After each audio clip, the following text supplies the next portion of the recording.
Sejam todos muito bem-vindos a mais um vídeo do canal baseado em fatos reais. Hoje, a história de um médico e de um homem muito bom que ajudava muitas pessoas. Mas antes de irmos à história, eu vou pedir a vocês que deixem o like nesse vídeo, que me ajuda muito, ajuda a impulsionar o meu canal, faz com que o YouTube entregue esse conteúdo a mais pessoas e assim o canal vai crescendo. Você está aqui vendo um vídeo, mas não é inscrito, se inscreva no canal, ative o sininho de notificação, porque assim o YouTube sempre vai te avisar quando eu postar o vídeo novo. Terminando de ver esse vídeo, escolha uma outra história de uma outra pessoa e vá conhecer as outras histórias do canal também. E compartilhem com seus amigos, com seus parentes, com seus vizinhos, nas suas redes sociais. Peçam para eles vir até aqui, me conhecer e conhecer os personagens que eu apresento para vocês, conhecer as histórias e também se inscreverem. Sem mais demoras, vamos todos entrar na nossa máquina do tempo e viajar para o ano de 1831.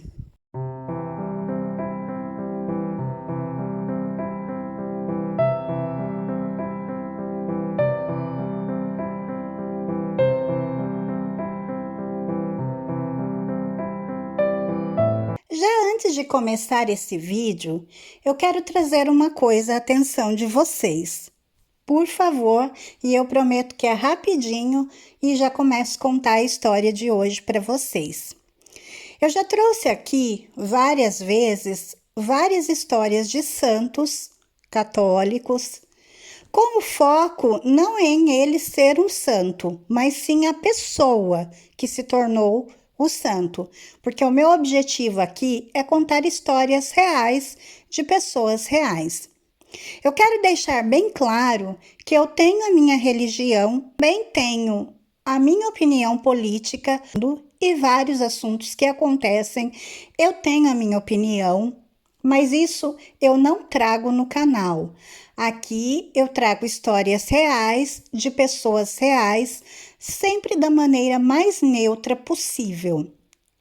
Portanto, a história que eu vou trazer hoje é de uma pessoa que se tornou conhecido por causa da sua religião, mas eu quero que vocês conheçam a história da pessoa e não do religioso, embora é óbvio que a religião dele e o nome dele vai ser associado a essa religião, por isso da maneira mais neutra e sempre olhando a história pessoal dele, porque eu trago a nível de cultura mesmo, para vocês conhecerem a história, o que a pessoa fez ou deixou de fazer na vida, na política, na religião, é um problema dela. Vamos ter a história de vida da pessoa e o que essa história pode nos trazer de lição.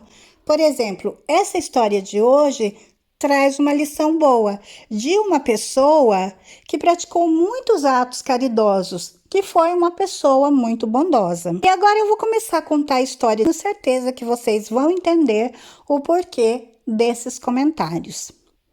E também isso já fica registrado para futuras histórias que por acaso vierem no canal. Conheceremos a história de Bezerra de Menezes. Sim, ele mesmo, o médico dos pobres.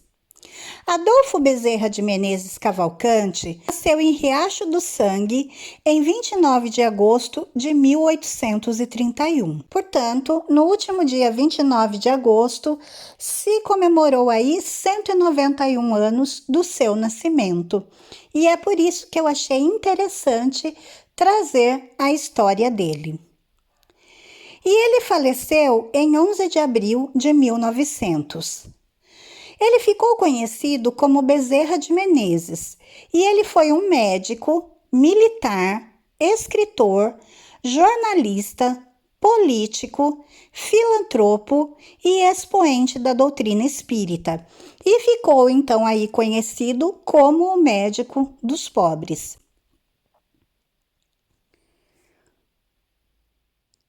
Bezerra de Menezes, ele era descendente de uma antiga família de ciganos, fazendeiros de criação. Era uma família muito ligada à política, ao militarismo, lá na província do Ceará. Ele era filho de Antônio Bezerra de Menezes, que era tenente-coronel da Guarda Nacional, e de Fabiana de Jesus Maria Bezerra. Em 1838, quando ele tinha 7 anos de idade, ele entra para a escola pública da Vila do Frade, adjacente ao Riacho do Sangue, que atualmente é Jaguaretama, onde ele vai aprender os princípios da educação elementar em apenas 10 meses.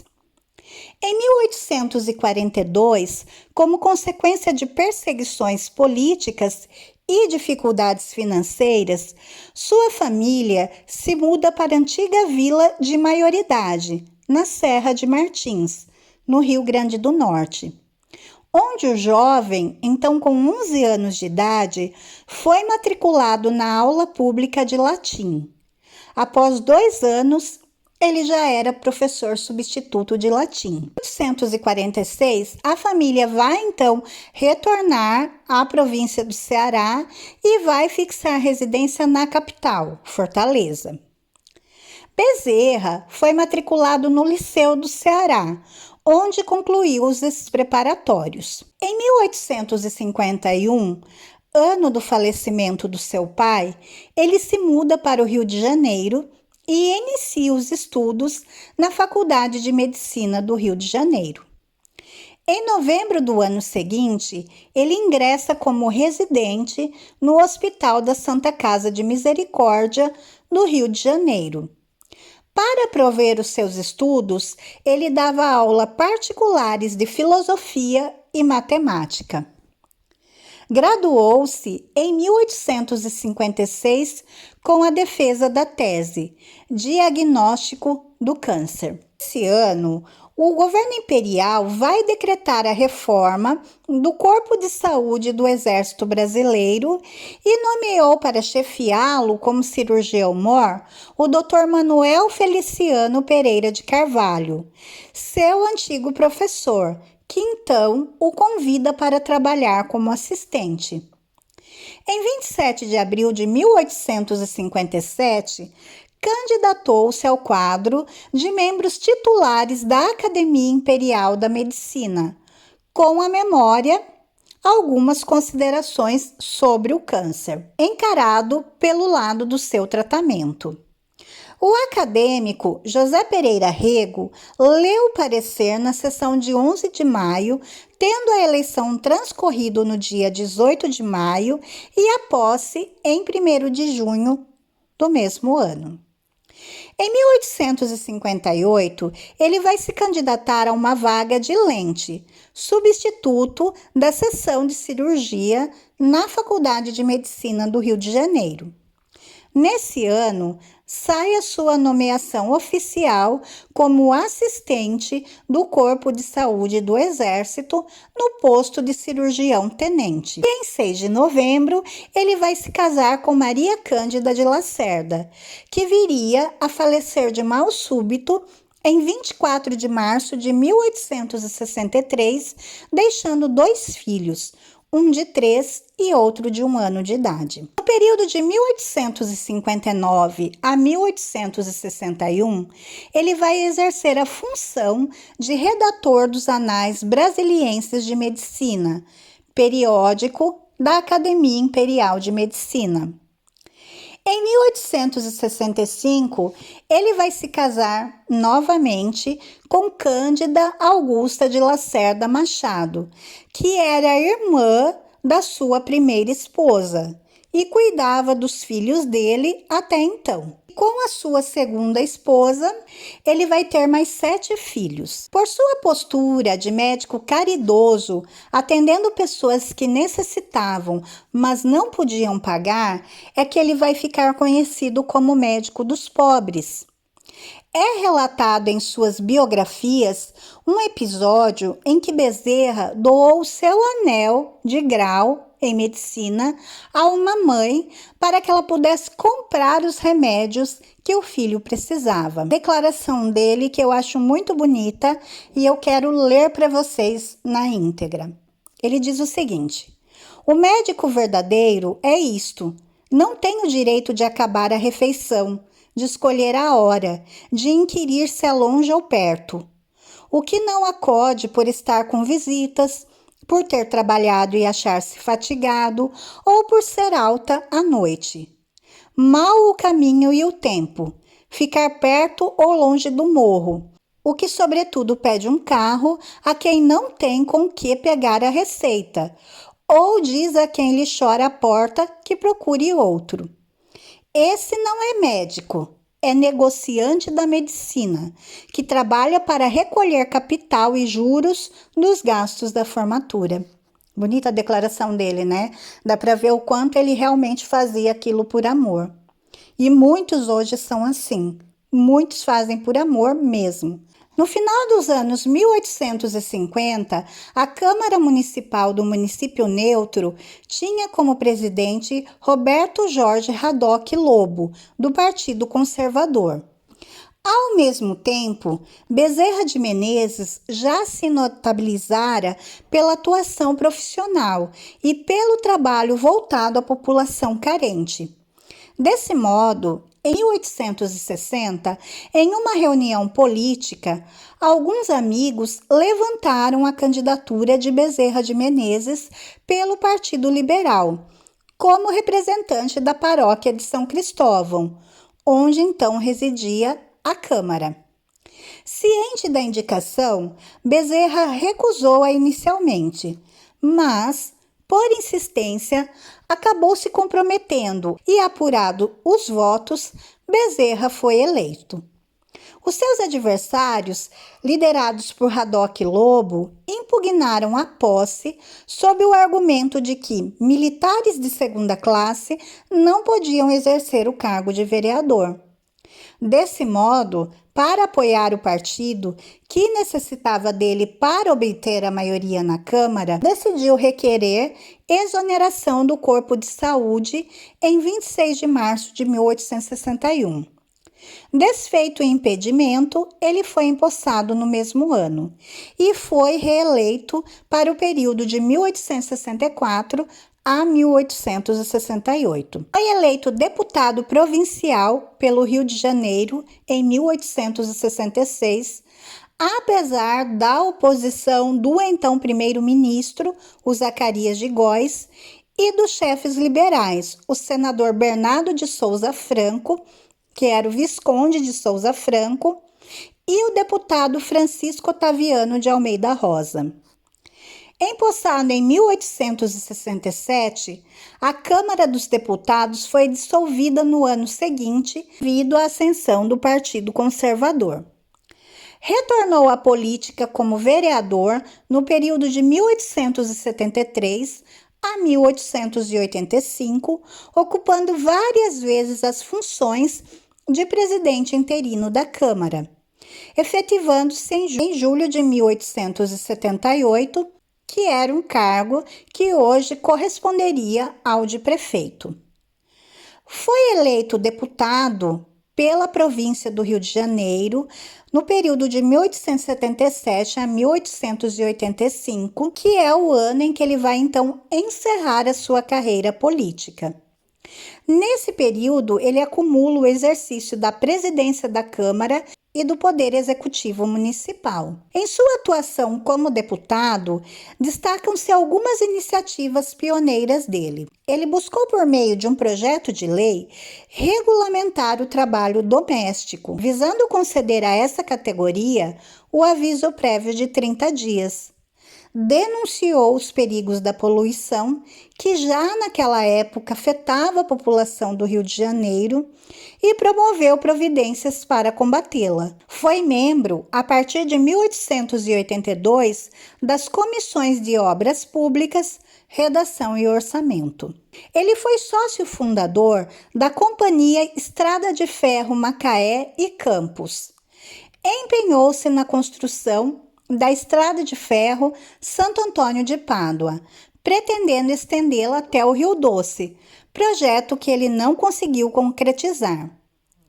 Foi um dos diretores da Companhia Arquitetônica de Vila Isabel, fundada em outubro de 1873 por João Batista Viana Drummond, que depois se tornaria o Barão de Drummond. Em 1875, foi presidente da Companhia Ferro Carril de São Cristóvão, período em que os trilhos da empresa alcançavam os bairros do Caju e da Tijuca. Durante a campanha abolicionista, ele publicou o ensaio A Escravidão no Brasil e as medidas que convém tomar para extingui-la sem dano para a nação.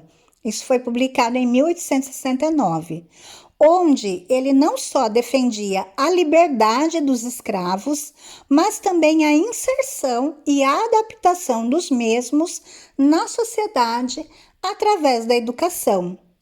Nessa obra, o Bezerra ele mesmo se auto-intitula um liberal e propõe que se imitasse os ingleses, que na época já haviam abolido a escravidão de seus domínios. Expôs os problemas da sua região natal em outro ensaio publicado, que é Breves Considerações sobre as Secas do Norte. Foi publicado em 1877. Sabe-se também que Bezerra de Menezes ele era fluente em pelo menos 3 idiomas, além do português, é claro, latim, espanhol e francês. Conheceu a doutrina espírita quando do lançamento da tradução em língua portuguesa do Livro dos Espíritos, através de um exemplar que foi-lhe oferecido com dedicatória pelo seu tradutor, o também médico Dr. Joaquim Carlos Travassos. Esse presente que ele ganha, o próprio Bezerra registrou isso, deu-mo na cidade e eu morava na Tijuca, a 1 hora de viagem de bonde. Embarquei com o livro e, como não tinha distração para a longa viagem, disse comigo: ora Deus, não hei de ir para o inferno por ler isto. Depois, é ridículo confessar-me ignorante desta filosofia, quando tenho estudado todas as escolas filosóficas. Pensando assim, abri o livro e prendi-me a ele, como acontecera com a Bíblia. Lia, mas não encontrava nada que fosse novo para meu espírito. Entretanto, tudo aquilo era novo para mim. Eu já tinha lido ou ouvido tudo o que se achava no Livro dos Espíritos. Preocupei-me seriamente com esse fato maravilhoso e a mim mesmo dizia: parece que eu era espírita inconsciente, ou mesmo, como se diz vulgarmente, de nascença. Contribuiu então para que ele se tornasse um espírita o contato que ele teve com as curas extraordinárias que eram obtidas pelo médium João Gonçalves do Nascimento. Com o lançamento do periódico Reformador por Augusto Elias da Silva, passou a colaborar com a redação de artigos doutrinários. Após estudar por alguns anos as obras do Allan Kardec, 6 de agosto de 1886, aos 55 anos de idade, perante grande público, estimado, conforme os seus biógrafos, entre 1.500 e 2.000 pessoas, no Salão de Conferência da Guarda Velha, no Rio de Janeiro, em longa alocução, justificou a sua opção em abraçar o Espiritismo.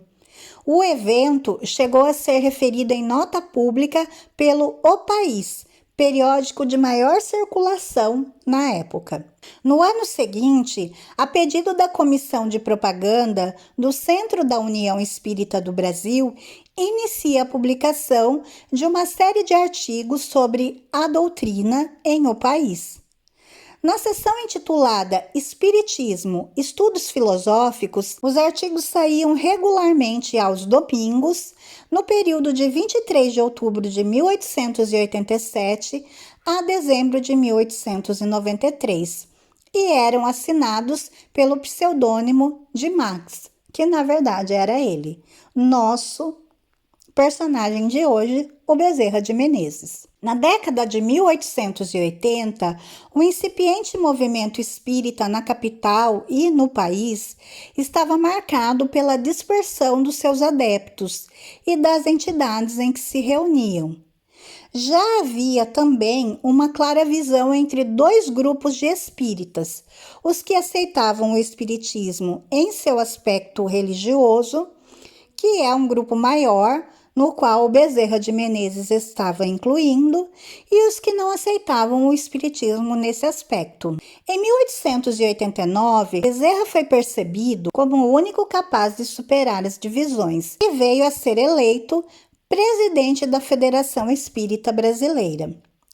Nesse período, ele inicia um estudo sistemático do Livro dos Espíritos nas reuniões públicas das sextas-feiras, passando a redigir o Reformador. Exerceu ainda a tarefa de doutrinador de espíritos obsessores. Organizou e presidiu um congresso espírita nacional em Rio de Janeiro, em 14 de abril, com a presença de 34 delegações de instituições de diversos estados. Assumiu a presidência do Centro da União Espírita do Brasil em 21 de abril e em 22 de dezembro de 1890, oficiou ao então presidente da República, o Marechal Deodoro da Fonseca, em defesa dos direitos e da liberdade dos espíritas contra certos artigos do Código Penal Brasileiro de 1890. De 1890 a 1891, ele foi vice-presidente da FEB, na gestão de Francisco de Menezes Dias da Cruz, época em que ele traduziu o livro Obras Póstumas, de Allan Kardec, que havia sido publicado em 1892. Em fins de 1891, registravam-se importantes divergências internas entre os espíritas e fortes ataques exteriores ao movimento. Bezerra de Menezes vai então se afastar por algum tempo, mas continua a frequentar as reuniões do Grupo Ismael e a redação dos artigos semanais em O País, que encerra no final de 1893. Foi convidado em 1895 a reassumir a presidência da FEB e foi eleito em 3 de agosto desse ano, função que ele vai exercer até a data do seu falecimento. Nesta gestão, ele inicia o estudo semanal de O Evangelho segundo o Espiritismo. Fundou a primeira livraria espírita no país e ocorreu a vinculação da instituição ao Grupo Ismael e a assistência aos necessitados. Meio a grandes dificuldades financeiras que um acidente vascular cerebral o acometeu, vindo ele a falecer na manhã de 11 de abril de 1900, depois de meses acamado. Não faltaram aqueles, pobres e ricos, que socorreram a família, liderados pelo senador Quintino Bocaiúva. No dia seguinte, na primeira página de O País, foi-lhe dedicado um longo necrológico chamando-o de eminente brasileiro.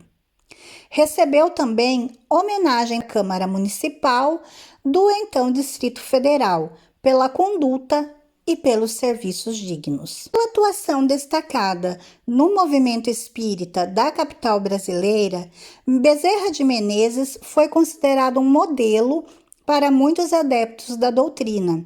Destacam-lhe a índole caridosa, a perseverança e a disposição amorosa para superar os desafios. Essas características, somadas à sua militância na divulgação e na estruturação do movimento espírita no país, fizeram com que ele fosse considerado o Kardec brasileiro, homenagem devida ao papel da relevância que ele desempenhou. Muitos seguidores acreditam ainda que Bezerra de Menezes continua, em espírito, a orientar e influenciar o movimento espírita. É considerado patrono de centenas de instituições espíritas em todo o mundo. Se quiser conhecer mais a fundo ainda essa história, pode ver isso num filme, que a história dele se tornou um filme que se chama Bezerra de Menezes, O Diário de um Espírito, que é a direção do Glauber Santos Paiva Filho e de Joel Pimentel. Faz o papel de Bezerra de Menezes é o Carlos Vereza. A história dele vale a pena vocês verem, vale a pena conhecer. Portanto, essa foi a nossa história de hoje. Eu espero que vocês tenham gostado de conhecer mais esse personagem, que foi um médico que fazia caridade, que não atendia somente por dinheiro, mas por amor, que muitas vezes deu de si para que seus pacientes pudessem ter um atendimento, um medicamento. Entrou para o mundo da política, no abolicionista e na grande pessoa que ele foi. Eu espero que vocês tenham gostado de conhecer mais essa história. Se vocês gostaram, por favor, deixem o like, se inscrevam no canal e voltem aqui para as próximas histórias. Fiquem todos na paz, um super beijo e até a próxima!